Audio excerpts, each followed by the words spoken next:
DK को हो क्या गया है? उसे ऐसा नहीं करना चाहिए था।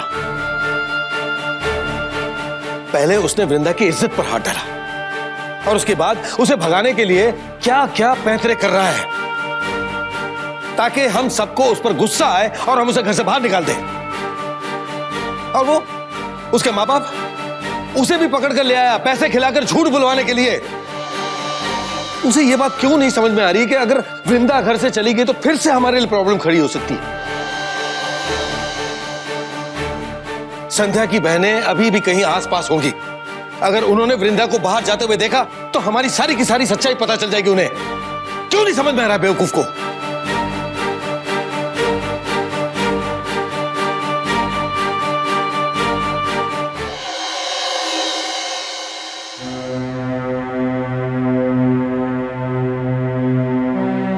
लगता है डीके की हरकतों पे अब भी ये नाराज है।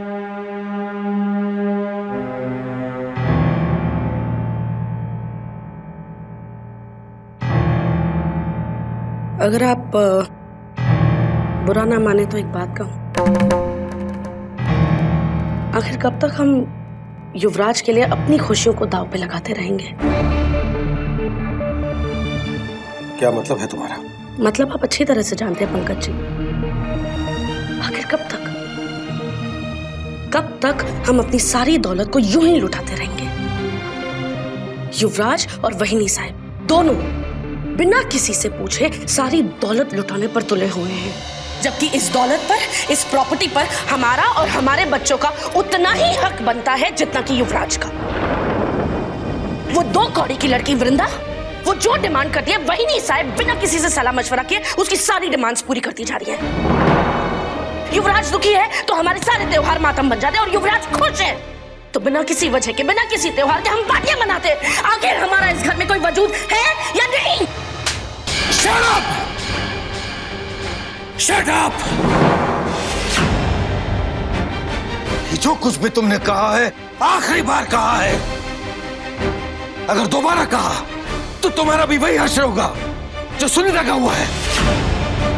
एक बात तुम्हारी इस खोपड़ी में डाल दो कि पिताजी ने जो कुछ भी पैसे, रुपए, जमीन, जायदाद है वो वहिनी साहब के नाम पर इसलिए किया है कि वो सारा का सारा युवराज का है। इसलिए जब तक तुम इस घर में हो सिर्फ और सिर्फ युवराज के बारे में ही सोचोगी, समझे?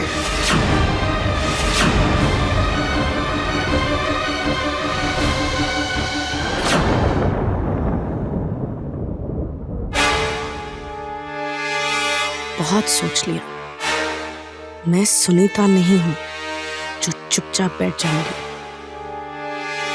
लगता है अब मुझे ही कुछ करना पड़ेगा।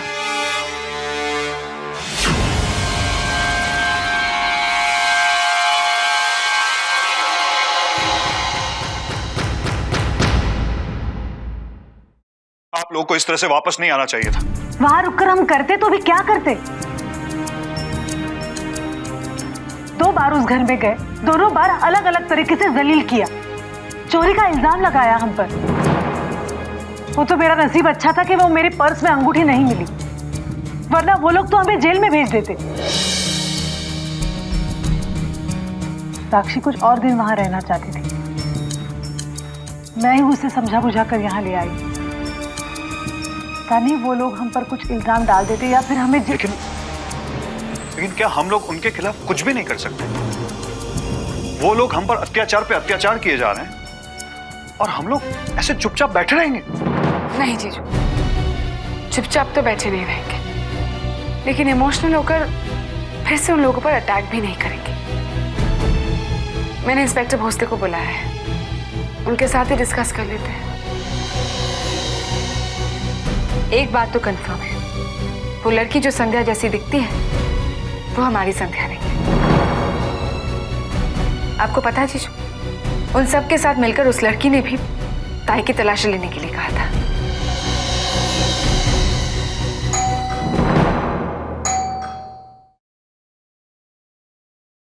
लगता है इंस्पेक्टर भोसले आ गए। मैं देखती हूँ।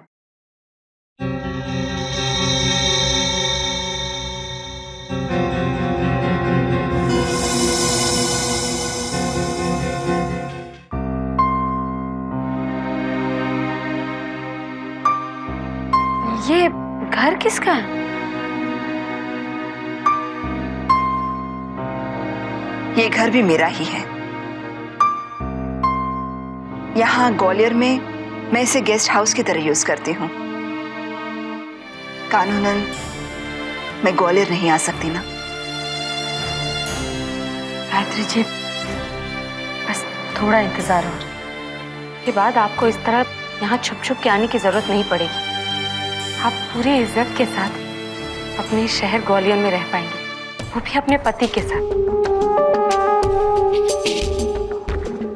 आज हमने जो किया, जिस तरह से डीके को फंसाया, उसके बाद मुझे पूरी उम्मीद हो गई है कि बहुत जल्द जागीरदार परिवार रास्ते पर आ जाएगा और हम दोनों की जिंदगी सही रास्ते पर।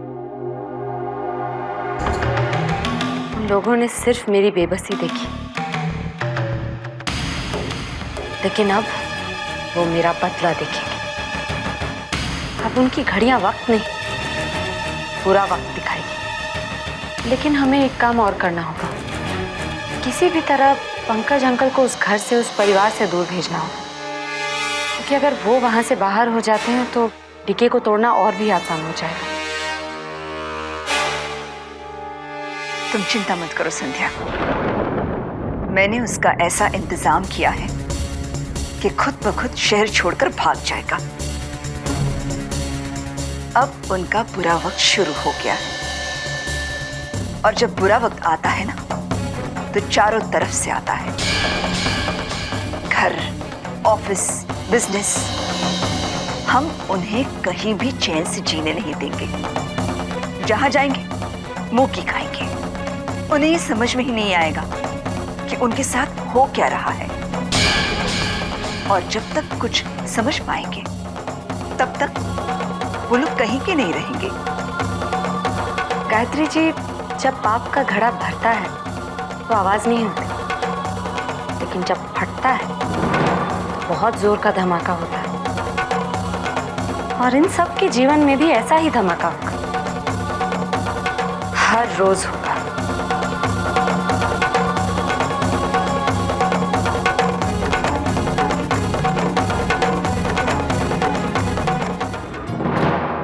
डाउट तो मुझे पहले से ही था कि वो लड़की संध्या नहीं कोई और है, लेकिन वो बिल्कुल वैसे ही कैसे दिख सकती है? हाँ, लोग एक दूसरे के जैसे दिखते हैं, मैंने सुना है, लेकिन इतनी सिमिलरिटी, इट्स इम्पॉसिबल। लेकिन ऐसा हुआ इंस्पेक्टर भोसले, पता नहीं कैसे उन लोगों ने ये सब कुछ किया है। आई थिंक थोड़ी बहुत प्लास्टिक सर्जरी की होगी, पर ये तो तय है कि वो लड़की हमारी बहन संध्या नहीं है। इंस्पेक्टर, उसने बाबा की झूठी कसम खाई, ताई और मुझ पर चोरी का इल्जाम भी लगाया है। हमारी संध्या कभी ऐसा कर ही नहीं सकती, फिर चाहे वो हम पर कितनी गुस्सा भी क्यों ना हो। क्यों ना हम उन पर केस कर दें, पुलिस से जाकर कहते हैं कि वो हमारी बहन संध्या है ही नहीं। जी नहीं सविता जी, अब वो इतना आसान नहीं होगा, क्योंकि एक बार पहले भी हम लोग कोर्ट में फेल हो चुके हैं, और कोर्ट ने भी हमें जागीरदार परिवार के बारे में सख्त वार्निंग दी। जब तक हमें उनके खिलाफ कोई ठोस सबूत नहीं मिलता, हम लोग कुछ नहीं कर सकते। अगर आप लोग समझते हैं कि वो लड़की संध्या नहीं है, तो उस तरह के सबूत इकट्ठा करने होंगे, और इस बार कोई गलती होनी नहीं चाहिए, वरना मेरा सस्पेंशन हो सकता है और आप सब लोगों को जुर्माना। मगर हम सबूत लाएंगे कहां से? आप लोग अपने तरीके से कोशिश कीजिए, मैं भी कुछ सोचता हूं। अगर वो लड़की संध्या नहीं है, तो उसके सबूत मैं ढूंढ के लाऊंगा। चलता हूं, ड्यूटी पर हूं। अगर कुछ इन्फॉर्मेशन मिलती है तो कॉल कर लूंगा। आप सब लोग भी हमारे कांटेक्ट में रहिए। जी इंस्पेक्टर साहब।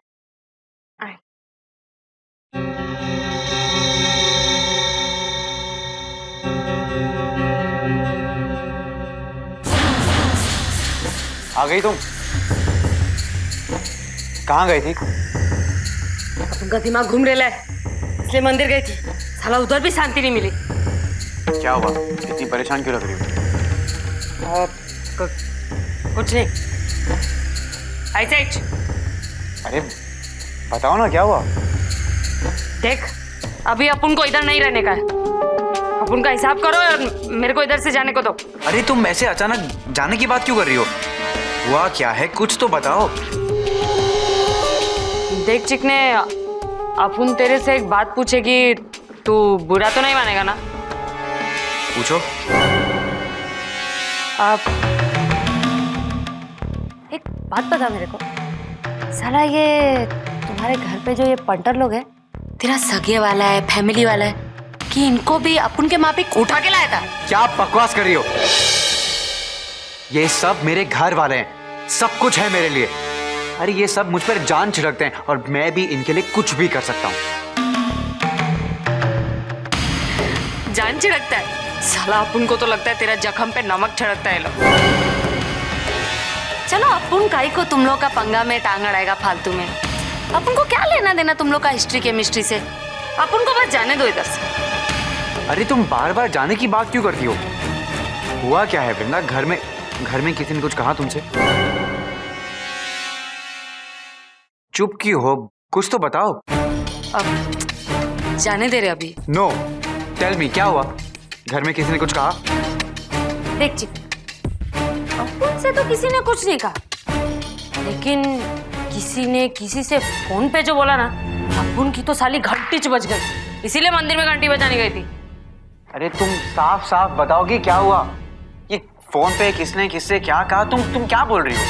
देख चिकनी, तू अपनी फैमिली पे इतना भरोसा करता है, तू साला काय को अपन की बात पे भरोसा करेगा? ठीक है, फिर भी अपन बोल डालते, काय को मन पे भोज रखने का नहीं। वो तेरा पीके अंकल है ना? पीके नहीं, डीके। अपन के लिए तो पीके ही है ना, सारा दिन अपन का खून पीता है साला। वो किसी से फोन पे बात कर रहा था, क्या बोल रहा था मालूम? क्या बोल रहा था कि किसी को अपन के खिलाफ सबूत देगा। बदले में क्या देगा मालूम? 25 लाख रोकड़ा, और साला तेरे खिलाफ कोई सबूत। What? हाँ, अभी देख, अपन का क्या है? अपन को अपनी बिल्कुल टेंशन नहीं है। अपन इधर से अपन का हिसाब सेटल करेगी और यहाँ से कल्टी। लेकिन तेरा चाचा होके तेरे को इस टोपी पहना रहा है। अब वैसे तो अपन को एक बात बता, साला तो लाइफ में कौन सा राड़ा खेला है जो तेरे खिलाफ कोई सबूत मांग रहा है? कोई अंदर का झोल है क्या? Just shut up! अपन पे काहे को गुस्सा करता है?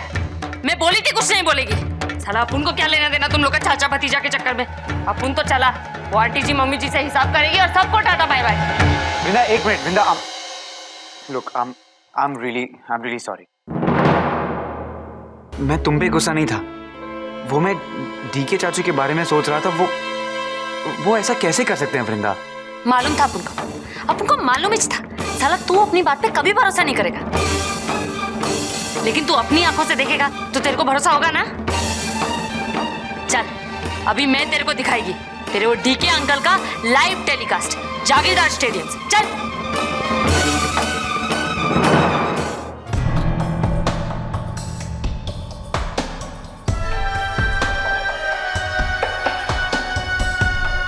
ये यहाँ रहेगा तो हमारी नौकरी खा जाएगा। अच्छा हुआ इसे डॉक्टर ने देखा नहीं, है ना? नहीं तो पता नहीं क्या से क्या हो जाता था। निकालो इसका कुर्ता।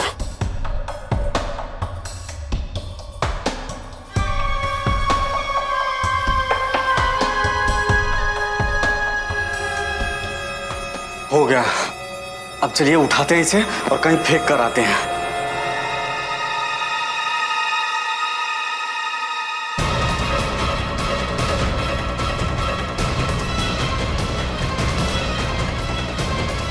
डॉक्टर साहब ये सब कब तक चलेगा? कहीं ना कहीं ठिकाने लगाना पड़ेगा। यहीं कहीं छोड़ देते इसे। हाँ वो देखो सामने स्टॉप है, उसी के पास। बहुत भारी है। अरे इसको यहीं बस बिठा ये देते हैं। स्टॉप के पास आराम से। डॉक्टर साहब आराम से।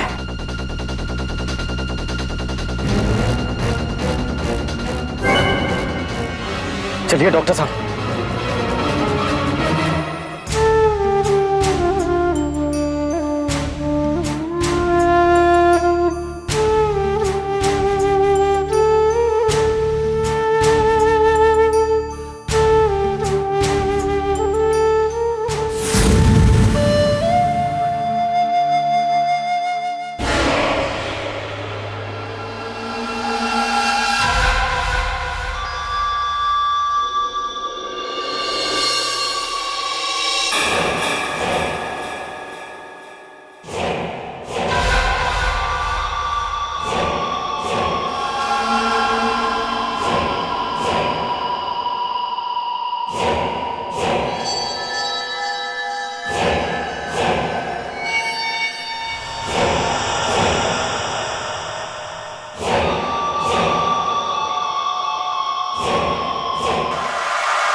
बोलने का नहीं चिकने, चुपचाप देख।